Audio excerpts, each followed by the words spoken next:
உண்மையிலே இன்றைக்கு அவர் களத்தில் இல்லை. அவர் தான் களத்தில் இல்லை இன்றைக்கி.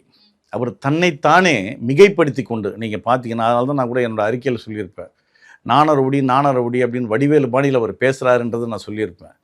களத்தில் இல்லாதது அவர் மட்டும்தான். ஒரு அரசியல் கட்சி ஆரம்பித்திருக்காரு, 2-3 கூட்டங்கள் நடத்தியிருக்காரு. அந்த கூட்டங்களில் தன்னுடைய கையாலாகாத தனத்தால் 41 உயிர்களை பலிவாங்கக்கூடிய சூழ்நிலையை உருவாக்கியிருக்கிறாரு. அதற்கு நீதி கேட்டு போராடக்கூடிய தைரியமும் இல்லை. இன்றைக்கு கட்சியையும் தொண்டர்களையும் அடகு வைத்து தன்னுடைய சுயநலத்திற்காக திமுகவிற்கு பயந்து இன்றைக்கு தன்னுடைய அரசியல் வளர்ச்சிக்காக தன்னுடைய எதிர்கால திட்டத்திற்காக திமுகவிற்கு துணை போகிறார். பாஜகவை விட அதிகமா திமுக தான் சார் எதிர்க்கிறாங்க. எப்படி திமுகவுக்கு துணை? திமுகவை எதிர்ப்பது என்பது மேடையில் அலங்கார பேச்சுக்கள், இந்த எழுதி கொடுத்த டயலாக்க பேசுறது பாஜக, இது திமுக எதிர்ப்பதில்லை. அவர் களத்தில் திமுகவுக்கு அதையாவது பண்றாங்க. பாஜகவை சீண்ட கூட மாட்டேங்கிறாங்களே.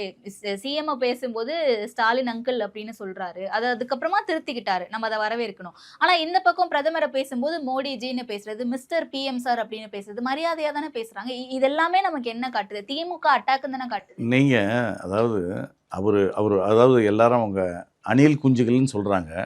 என்னை பொறுத்த வரைக்கும் அரசியலில் ஆர்வமுள்ள ஒரு அடிப்படை தேவைகள் மேலே எதிர்பார்ப்பு கொண்ட ஒரு இளைஞர் பட்டாளம் அவர் பின்னாடி இருக்கிறது.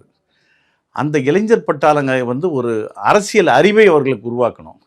அவர்களை நீங்கள் சினிமா பாணியில் தூண்டிவிட்டு வீர வசனங்கள், வெற்று வசனங்கள் பேசி நீங்கள் ஏதோ திமுகவை எதிர்ப்பது போல ஒரு பாவலா காட்டக்கூடாது. திமுகவை எந்த இடத்துல எதிர்த்திருக்காரு? எந்த பிரச்சனையில் அவர் தலையிட்டிருக்காரு? எத்தனையோ தமிழகத்தில் நடந்த அரசியல் படுகொலைகள் நடந்திருக்கு. தமிழகத்தில் எத்தனையோ வாழ்வு உரிமை பிரச்சனைகள் நடந்திருக்கு. இன்றைக்கி திருவள்ளூரில் ஒரு மாணவன் செவுரு விழுந்து இறந்துட்டான். இந்த மாதிரி ஒரு 2 பசங்க தண்ணி அடிக்கிறானுங்க, பசங்க போட்டு எவ்வளவோ பிரச்சனைகள். ஒரு பிரச்சனைகளுக்கு வாய் திறக்காமல்